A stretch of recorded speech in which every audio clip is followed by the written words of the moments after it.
El próximo 15 de diciembre, el sindicato que nuclea a los trabajadores de la educación aquí en la provincia de Mendoza tendrá sus elecciones y tenemos aquí con nosotros en vivo a una de las candidatas, Sandra Lacoste, candidata por el partido Celeste Verde. Bienvenida, ¿cómo estás, Sandra? Buenas noches. Buenas noches, Eleonora, muchas gracias por este lugar, por este espacio y bueno, por encontrarnos acá, es el frente.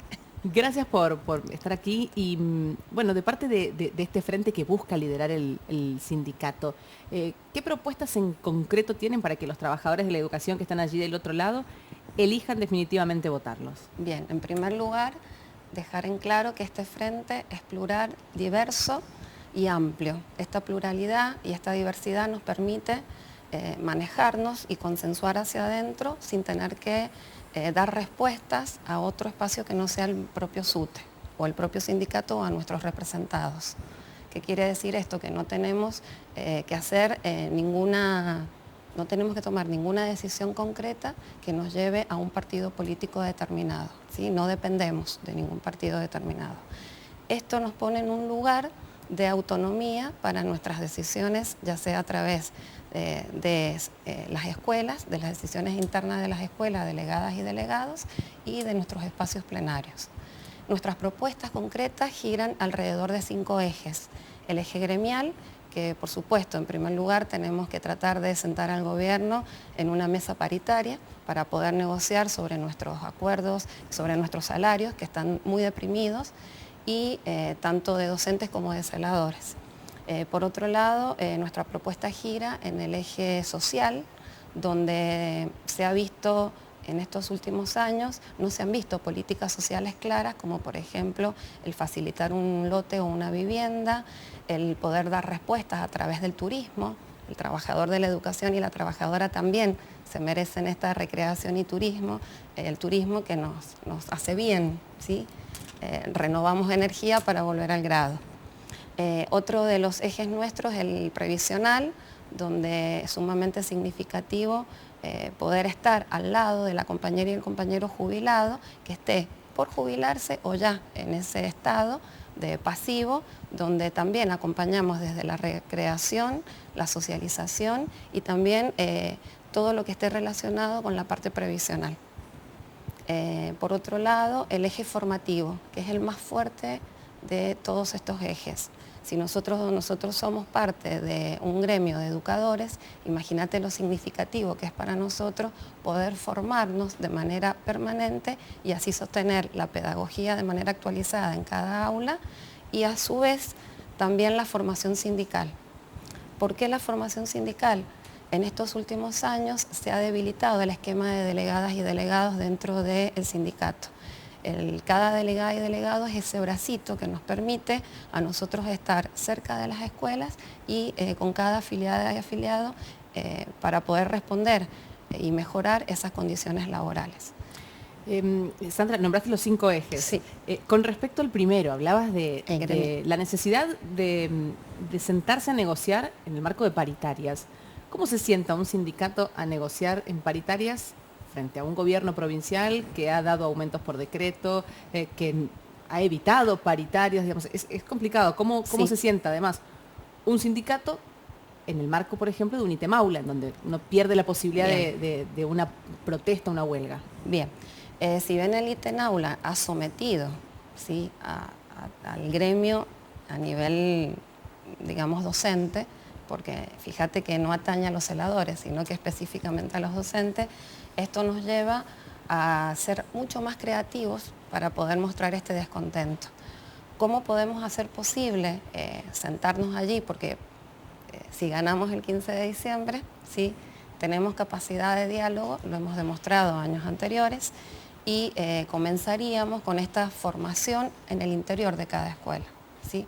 Primero es necesaria la formación y el acompañamiento desde el interior de cada escuela, desde cada delegado y delegada y de cada afiliado y afiliada.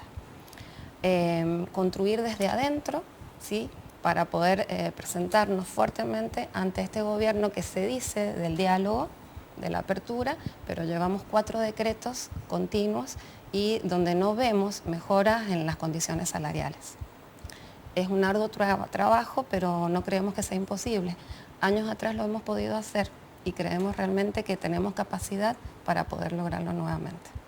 Con respecto al ítem aula, claramente no te pregunto la opinión porque está clarísima, pero digamos, más allá de que puedan considerar que avasalla los derechos de los docentes, la han declarado constitucional. Sí. ¿Cómo se planta un docente frente a eso sabiendo que si falta, así sea por enfermedad, lamentablemente va a tener el descuento en el bono de sueldo? Mira, hoy estábamos en escuelas de Alvear, hemos estado todo el día allá.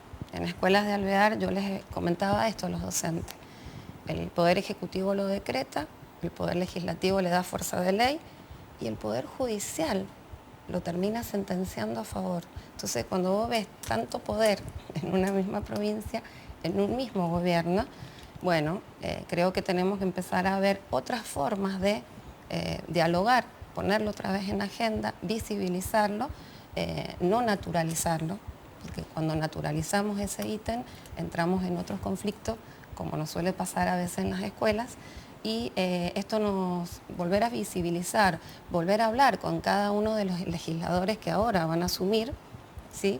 Nos debería, si realmente se entiende que la calidad educativa es un todo completo, deberíamos poder tener esa posibilidad de diálogo nuevamente, de entrar en la legislatura para poder hablar de este ítem aula. Tal vez viendo otras formas de flexibilizar este ítem aula. Cuando hablo flexibilizar, muchos ítems dentro del salario son parte de este ítem aula. También está ajustado a cantidad de días. Y la otra parte que tenemos que ver es la social, o sea, la sociedad en su conjunto. Porque la sociedad en su conjunto a veces se ha visto como contenida en esta posibilidad de que se cree que de esta manera el docente no va a faltar a la escuela, cuando Sandra, eso es un error grave. Yo creo que durante muchos años hubo una campaña, me animaría a decir, peyorativa para con el rol del docente, al que tenemos que reivindicar permanentemente y al que hay que respetar por sobre todas las cosas en el aula, ¿no? Autoridad docente. Y esa autoridad incluso tiene que ser respaldada desde la casa. Ahora, con respecto a esto del ausentismo, y más allá de lo que consideremos con respecto a este ítem aula, que yo te decía, va en contra de leyes laborales, ¿hay autocrítica puertas adentro con respecto al nivel de ausentismo que había antes del ítem aula y con respecto a lo que sucede ahora, más allá de que pueda fallar el mecanismo por el cual la provincia, en definitiva, autorizaba, ¿no?, a esos ausentes, si se quiere? Todos hablamos de los ausentes y del docente así, puesto en el tapete de que falta, siempre falta, y eso afecta la trayectoria o afecta la calidad educativa. Pero poco se ha hablado de lo que el Estado no hace o lo que el gobierno no hace, ¿sí? Como por ejemplo Junta Médica, como por ejemplo los médicos que con matrícula validan esas certificaciones. Entonces yo creo que la discusión nosotros como gremio tenemos que darla ahí, en el espacio de salud laboral, que es el mismo Estado. Sí, claro. Entonces tenemos que ir por allí. Claro, hay algo que está fallando en el Totalmente, mismo Estado, que es el que termina autorizando. El que extorsiona y autoriza, y a su vez autoriza. A sí mismo autoriza. Bueno, hay muchos temas para hablar, Sandra, nos hemos quedado sin tiempo, pero es muy interesante. Bien. Ya como cierre, si querés hablarle a los docentes que están del otro lado y convocarlos a que voten el 15 de diciembre. El 15 de diciembre hay elecciones del SUTE, esto sucede cada 4 años, así que si realmente vemos esta necesidad de renovación, de cambio de la conducción provincial y de los 18 departamentos, los y las invito a que hagan uso de esta responsabilidad de ir a votar. Les pido que realmente todos participen, porque es la manera de validar nuestra organización hacia el interior y también hacia afuera, porque el gobierno también va a estar mirando esto, va a estar mirando a ver cuántos realmente nos acercamos a emitir el voto.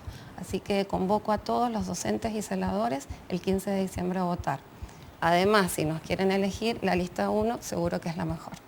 Muchísimas gracias, Sandra Lacoste, aquí en Noticiero Andino por el Frente Celeste Verde, aquí en el aire de TVA y CTC.